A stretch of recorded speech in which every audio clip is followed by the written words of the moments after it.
Hey everybody, this is Roll Hunter, and today we are going to be coin roll hunting a box of dimes, 50 rolls of dimes, and I think today's hunt might be a good one because I took a look at one of these plastic wrapped rolls and I see something really good right there. I think we've got silver. Stay tuned.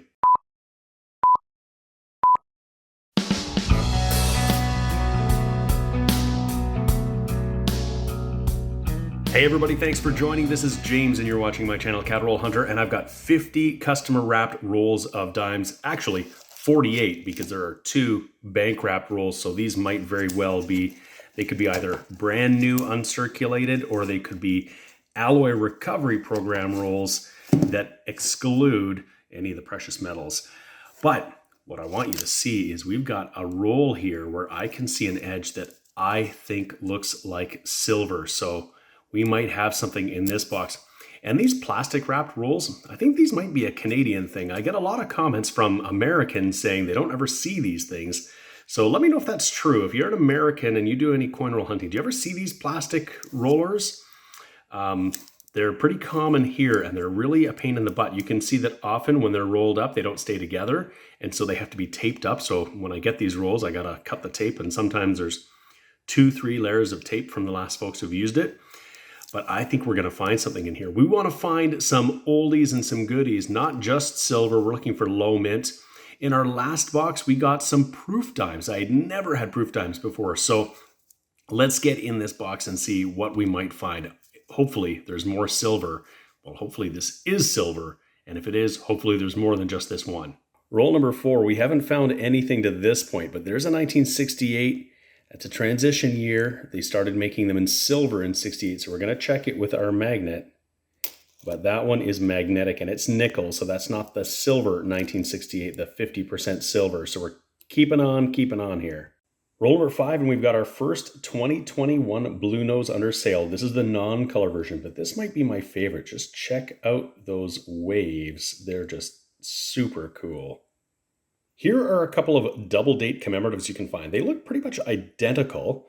The mangled one on the left says 1867 to 1992. So that's 125 years of Confederation. The one on the right, 1921 to 2021, is the 100th anniversary of the Blue Nose schooner that is depicted on these dimes. You can find these in your own coin roll hunts. Roll number 6, we found another one, another Blue Nose under sale, the non-color version. Hopefully we can find one with a little bit of blue on it, because that'd be really cool.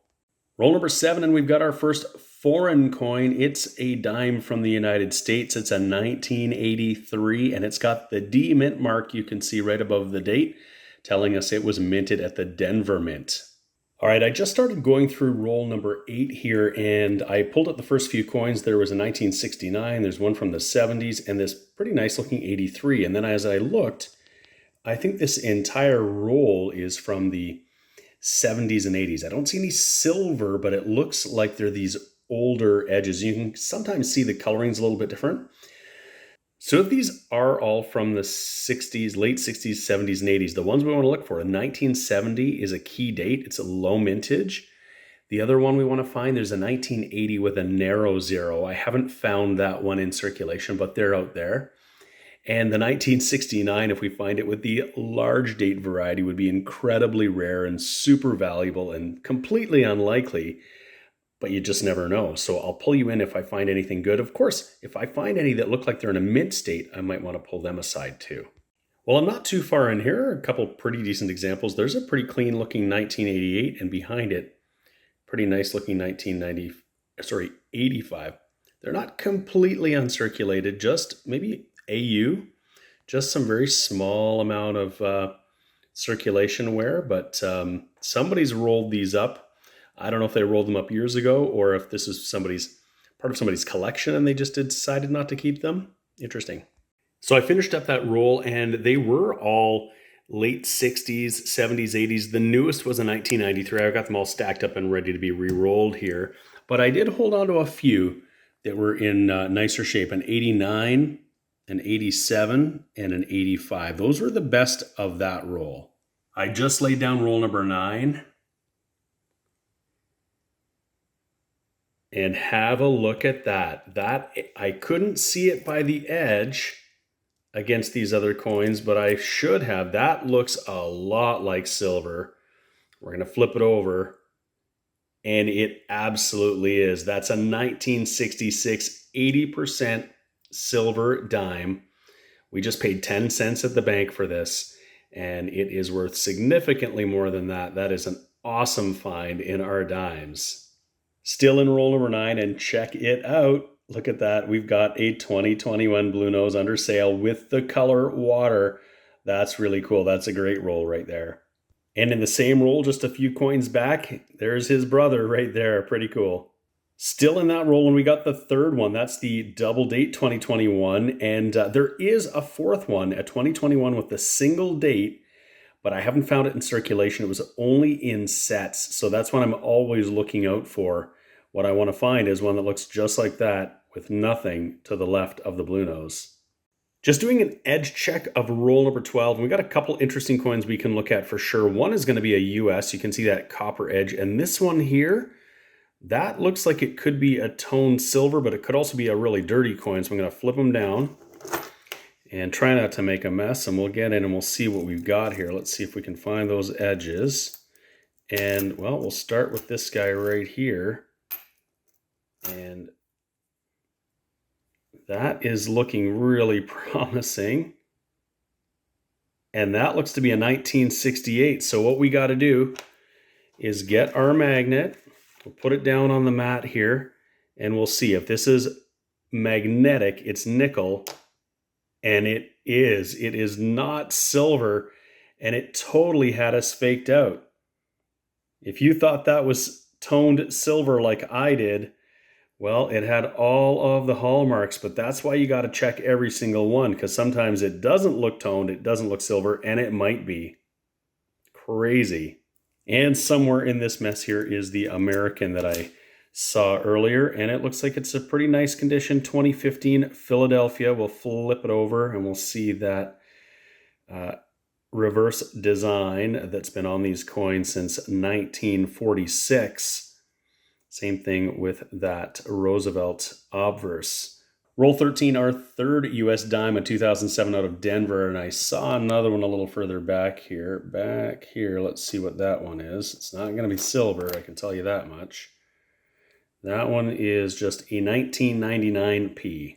Before I dig into roll number 15, I have a question for everybody. So if you're a coin roll hunter, what's the most interesting or improbable thing you've ever found coin roll hunting? If you're not a coin roll hunter, but you watch these videos, what's the kind of thing that you've seen on videos or that you would love to find if you were coin roll hunting or in your pocket change? So put in the comments below the craziest thing, most interesting thing you found or would love to find. Roll 16, we got another one, and it is a beauty. That's our fourth of the hunt so far. Roll number 20 is going to give us our sixth American and our oldest American. It's a 1967. If this was a Canadian 1967, it would be silver. But in the US, they stopped using silver in 1964. That was the last year for silver in dimes. Roll number 29, I've got a US dime. It's our seventh US dime under the scope here, just because it's pretty interesting. You can see it's a 1988 Denver. And look at how crooked that mint mark is. Now, I don't think this is valuable by any stretch, but prior to 1990, I understand that the mint marks were hand punched onto the dies. And in this case, when it was punched in, it was on a bit of an angle and as crooked. And so there are probably a number of 1988 Ds that look exactly like this that were done from this same working die. But yeah, you can see that D is pretty tilted on a bit of an angle that way. And the coin itself is actually in pretty nice shape for 1988. It's got nice clean fields. Just flip it over and we'll take a look at the other side too. I mean, it's been circulated for sure, but that's a cool one. Roll number 30, and there is our second 2021 colorized dime. Awesome. We are all the way to roll number 38. I've got it here, and this was the one I showed you at the very beginning. It has a very white looking coin on the end. So I'm going to break into the tape here, open this up, and see if we do have silver. If we do, this will be silver number 2. Okay, this is our moment of truth, and I feel really good about this one. Or at least I should say I did until I got faked out by this 1968 nickel toner over here. But this one has a white look that I don't think you can fake on a coin end. So let's take a peek here. And it is a 1968. And this time, I'm going to put it down. I'm going to get the magnet to it. And it does not stick. So we absolutely have silver number 2 in the box, a 1968 50% silver Elizabeth II dime. Awesome. I'm in roll number 39, and I didn't see anything as I rolled it out, but I heard something as I laid it down, and I think what I heard was this guy right here, something a little bit different. A 1961, we have struck silver again. This one is a laureate portrait, pretty circulated, but again, 80% silver, and it's going to have a little bit of a different sound. It's going to have that ring of silver, and I kind of heard that. I don't know if there are any more in there. I didn't see this one by the edge, so you always want to hope there might be more. Where there's one, there could be more. We're in roll number 44. I think we're going to have a foreign coin. Take a look at this thick edge right here. It's thicker than the rest of these dimes. We've got something different in here. What's it going to be? Lay it down, and we just got to find that thicker edge here. And absolutely, it is 100 lire. This is an Italian from 1992. Flip that over, and that is very cool. I think this is the first Italian coin I've found in any of my coin roll hunts. And this, of course, predates Italy being part of the European Union and using the euro. Roll number 49, we are getting down to it. There is our 13th US dime. It's a 2005 Denver.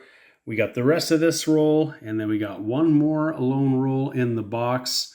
So we're getting towards the end. Hopefully we can eke out something else here. So a quick edge check on that very last roll, roll number 50. Shows me we're going to get a US, but looks like no silver. There's a couple edges that are a little bit different. Here's one that just looks a little wider, a little different in color, but that is usually just a coin from the 80s or 90s. And so I'll look through these, and I'll be back if I find anything or to show you what we got. Okay, we did a number on that box, 50 rolls down, and it was a fun hunt. We got some good stuff. In the foreigns, we got 14 US dimes, so that's about par for the course. We did get this 100 lire from 1992, my first Italian coin in a coin roll hunt. In the miscellaneous, we got this 1968 that I could have sworn was silver. Look at the toning on that. And if I flip it over, it just has the hallmarks of a really toned coin, but it is nickel. We did the magnet test on it, and it failed. It was magnetic, so that's going to go back. We did get a bunch of the Blue Nose under sale. We ended up getting 3 of the color version, and I think that is going to be 7 of the non-color. So they're still out there. If you haven't found one yet, they're out there. We did set aside a few nicer coins, an 89, an 85, and an 87. So some from the 80s that were a little bit nicer. But the stars of this show were our silver, 3 silver dimes. We got 2 from the 60s that are 80%. We got this 1961, which is a laureate portrait. We got a 1966, and we got a 50%er 1968. Overall, that was a pretty awesome hunt. I hope you enjoyed it. Give the video a thumbs up if you can. That really helps me out. That makes sure that other people become aware of my video. It's the best way you can support us. If you haven't actually subscribed to the channel, you should do that too. Subscribe, and then you'll find out when I've got new videos coming out. I have new videos coming out all the time. The sponsors of today's video are Lighthouse Canada and the Charlton Press. Lighthouse Canada is the leading supplier of high-quality numismatic supplies in Canada, and the Charlton Press is the leading publisher of coin and paper money catalogs and price guides for Canadian collectors. Go check out their online stores today and use the exclusive discount code CRH20 for 20% off all your purchases. I really appreciate you watching. Thank you so much for coming out and showing your support. We'll see you again next time.